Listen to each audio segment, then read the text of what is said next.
Hello my viewers and welcome back to my channel. If you're new here, then don't forget to subscribe, like and share your thoughts on what you think about this video at the end. I welcome you to a latest video where we are going to take a look into the reactions surrounding the Democratic National Convention, DNC.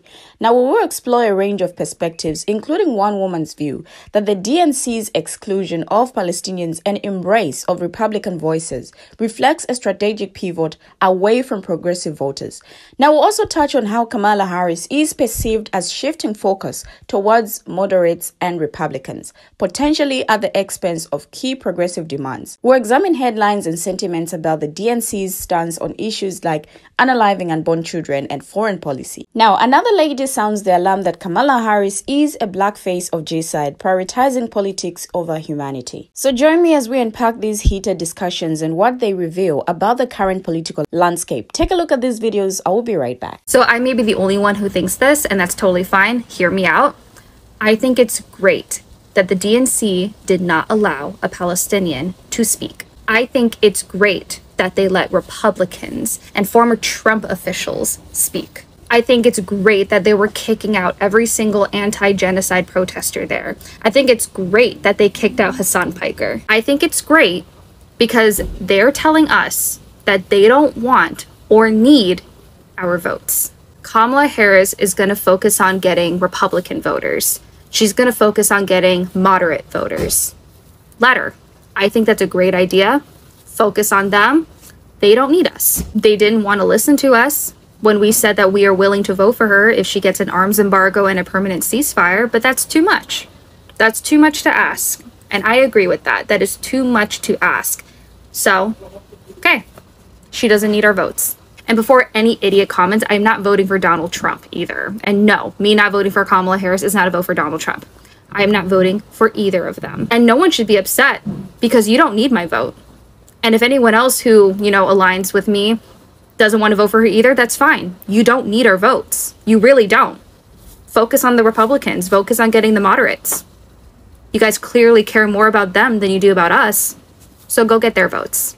Wait a minute, man. Wait a goddamn minute, bro. Free abortions, vasectomies will be available to DNC attendees in Chicago. Wait a minute. So y'all telling me that they giving out abortions and vasectomies at the DNC convention in Chicago? Oh, you can't make this shit up, man. Twilight Zone. Attendees at the Democratic National Convention in Chicago will have the opportunity to get a free abortion or vasectomy just blocks away from the event, and vasectomy appointments are filling up fast. I feel like I'm in a Twilight Zone. Planned Parenthood, Great Rivers, which serves most of Missouri and part of Southern Illinois, is sending mobile health center to the Windy City's West Loop to offer reproductive services on Monday and Tuesday. Medications and abortions are reportedly available on both days, with vasectomies being exclusively offered Monday.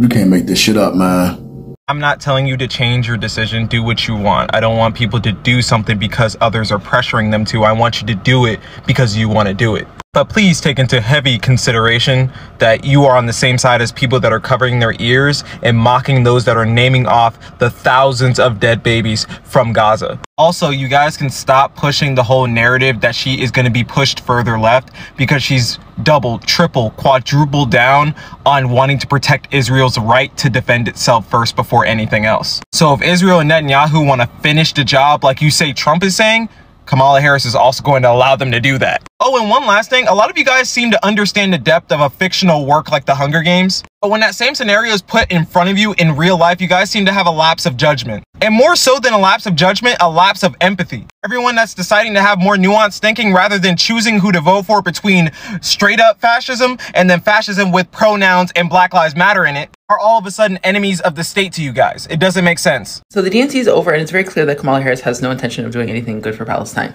And the reason for this, I believe everyone's forgetting, is AIPAC. And their lobbying efforts they've been carrying out for years to get both Congress and Senate bought out beneath you. Now, I thought the idea of pushing her left on this was absurd because it was not possible. Like, she has been put in place. She is bought and paid for. And they're conducting this genocide in front of the entire world. Like, international criminal courts are asking them to stop, and they're not. This is not a party issue that you're having. This is a whole government oligarchy issue that you're having. And I'm glad she finally said it, because you guys were never getting that out of her. And I feel like no one really understood this. Now that they've realized that a lot of you guys are not going to go for this is a full stop for you, they have moved on and they're going to discard you now. And their only choice really is to take you further left now.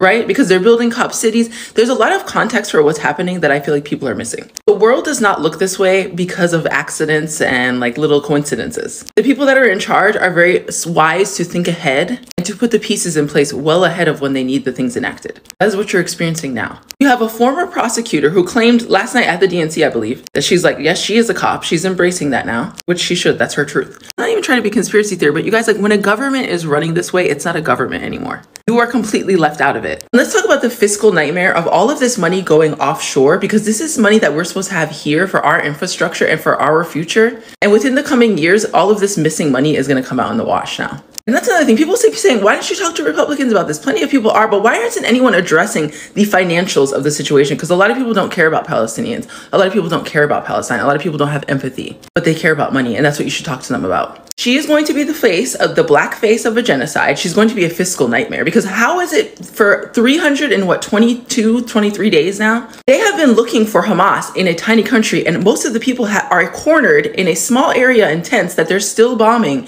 and they haven't been found yet. And the money just keeps going. This is bad leadership. This is bad. Imagine like your younger sibling says they have a campaign out for someone and you're the only one who can pay for it, but it's taking them over a year to get the thing accomplished. Eventually you're going to pull the funds and be like, this isn't working. You're ineffective. Maybe we shouldn't be allies anymore, but that's not happening. And there's a reason for that. She's going to be likely a nightmare with the border and the people that have to cross there. And just FYI, I think it's very obvious, they do not want the border shut. No one wants the border shut because the prison industrial complex is caking off of that. And human trafficking, drugs, how do you think they enter the country? It's the things that you're fearing, your government is doing them to you, babe. This was your problem. This is why everyone was saying, go third party. But I think there's just been so much scattering of energy and no one's realized. I think the DNC was absolutely atrocious. Still no policy up on the website. We'll give it till Monday, but she doesn't even need to put a policy up. As soon as you were offered something that looked like a little sliver of relief, you jumped at it and you took it, and she does not have to listen to your demands anymore. In fact, she will replace you. She's putting Republicans on stage. And like I said, this is going to be a very conservative presidency when it comes through. I hope I'm wrong, but I would mark these words, right? Because with all the things that have just been said, like, corporations are running your government. They want their money. War helps them. They want access to continue being allowed to steal your tax dollars and send them offshore. Even if she has any plans, with what money will she be doing these plans? There's a bunch of questions like this. If you go to Donald Trump's website, his policies too, you're like, how are you going to shore up the border when we just spent like millions, billions of dollars on a war? 2 wars. Oh, my last part about how this is going to shake down in Palestine. They're going to pretty much finish the job there because they're pretty close now. Then when they've gotten most of what they wanted, they will call for a ceasefire and they will get this ceasefire. But it will be too late then. It's too late now. Whether it's Harris or Trump, the same exact thing will go down. Because again, that is a global sort of conspiracy that's going on there. This is not a party issue. It's a money issue. It's a resource issue. It's not a religious issue. It is for some people. But the people that want this to be carried out, they have no scruples and they have no morals. They don't care. And everyone's like, she's going to bring the uncommitted? No, she's not going to do that. She doesn't have to. Because most people too in the mainstream, like who follow mainstream media who are not on this app, they don't even really care about this much. You need to talk to them about the money. Please get on that. Yes, let your heart bleed, but use your brain. When I saw that Chris Cuomo was saying that the box seats for the DNC were starting at $500,000, that on the floor, I think $1.5 million, something like that, I thought to myself, we as the American people cannot be serious. But when I saw members of the DNC delegates mocking the uncommitted movement protesters as they are reading off the names of the martyred of Palestine, I don't want to hear nothing else about it. I don't want to hear anything else from a vote blue, a MAGA person in my comments ever again. I never want to hear it again. Allowing that family to go up there when they themselves immigrated to Israel in 2008, I believe. Their son is 24 and is a member of the IOF. but refuse to let a Palestinian American, not only elected official, but delegate speak, I don't want to hear nothing else about it. I don't want to hear anything else in my comments about my pro-Palestine stance. Nothing. I want to hear nothing. Because patriotism is a disease. And I'm going to say this again like I have before. Everyone was all on board with Palestine when it was two white men who were running. But as soon as you change that one white man and turn them into a black South Indian woman, now we're going to backtrack and take back our stance. What? That doesn't make sense to me. Reverend Dr. Martin Luther King said one of these quotes, one of my favorites too. We do not need more allies devoted to order than to justice. I hear a lot of talk these days about our direct action talk alienating former friends. I would rather feel they are bringing to the surface latent prejudices that are already there. If our direct action programs alienate our friends, they were never really our friends. While the right uses the antagonizer of fear, of being afraid, you have to be afraid constantly, working on fear, the Democrats use the same tactic, but they use hope instead. And let me tell you something, I learned this from a preacher years ago. Passion don't pay. Because both Democrats and conservatives have been doing and committing genocides under American complicity for decades.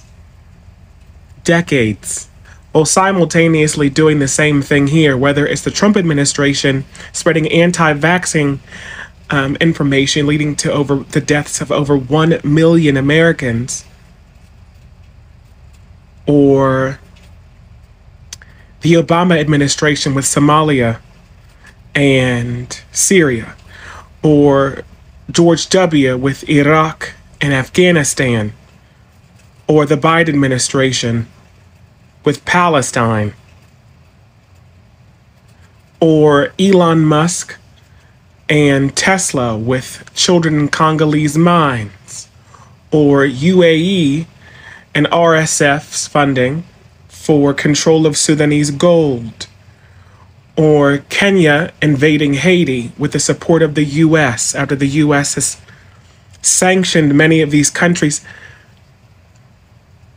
I'm glad that the DNC was great for you. Good night. Not demure and it's not mindful. Now, before the Democratic National Convention kicked off, a big question on people's minds was, how is the party going to address the crisis in the Gaza Strip? But now, it seems that people now have an answer by sweeping it under the rug. Now, over the course of 4 days of lively speeches infused with an extra excitement around Vice President Kamala Harris' emergence as the unexpected party nominee, the Biden administration's backing of Israel's barbarous military operation in the Gaza Strip rarely came up. Now, it reflects a gamble by the Democratic Party that it can win the election by snubbing the movement objecting to it, by pretending that the U.S. is not supplying munitions used in atrocities.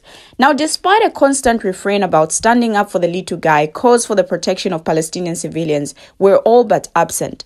Despite all the rhetoric about a big tent, speakers and programming ignored the thousands of protesters outside the convention calling for a change in U.S. foreign policy toward Gaza. Now, despite all the calls for inclusivity and the showcasing of several Republican speakers, Democratic officials rejected a request from the uncommitted movement to allow a Palestinian American to speak from the main stage. Georgia State Rep. Rua Roman, a Palestinian American and one of the Democrats backed by the uncommitted movement as a potential speaker, shared the speech she wanted to deliver with Mother Jones. That speech, which the uncommitted movement said it was open to having vetted and edited, was a far cry from a radical text. In keeping with the overall party position, it called for a ceasefire and for Democrats to mobilize for Harris and singled out Trump as bad for Palestinians. But it would have drawn more attention to the Palestinian civilians who are being unalived in Gaza, and it hinted at the possibility of policy change. Now, the DNC gave a substantial speaking slot to the parents of an Israeli-American man who was tragically abducted on October 7 during Hamas's vicious attacks on Israel. The speakers framed their plea for a ceasefire and the release of Hamas hostages as an apolitical humanitarian demand. If the DNC had wanted to give an equivalent speaker a platform to discuss the experience of Americans with Palestinian relatives suffering or unalived in Gaza, that would have been easy. But in reality, none of these speeches are truly apolitical. As evidenced by the DNC's decision to allow a family tied to only one side of the Israeli-Palestinian conflict to speak, from that choice, it's hard to conclude anything other than, in the democratic establishment's eyes, Israeli lives matter more than Palestinian lives. However, people believe that even a purely apolitical speech by a Palestinian American calling attention to the horrors that abound in Gaza would have had its own issues. What's happening in region is in fact not some kind of natural disaster. Human rights observers and scholars of G-side, a number of them Israeli, have characterized Israel's ongoing conduct in Gaza as perpetrating G-side. Now, what's needed is not thoughts and prayers and vague acknowledgements of suffering. What's needed are policy changes, with the U.S. ending its exceptional and effectively unconditional financial, military, and diplomatic support for Israel. Now, the handful of times the DNC speakers mentioned the Israeli-Palestinian conflict, the situation in Gaza was mentioned only briefly, if at all. President Joe Biden and Harris both called for a ceasefire and acknowledged that people in Gaza are suffering. Now, some pundits thought Harris used new language, suggesting she may stand to the left of Biden on the issue. Now, those pundits are wrong, but the Biden administration's ongoing reliance on "we are working on a ceasefire" rhetoric appears to be sly positioning. It allows Biden and Harris to sound sympathetic to the pro-Palestinian left, but crucially, the language makes no commitment to change or condition a single element of the U.S. relationship toward Israel.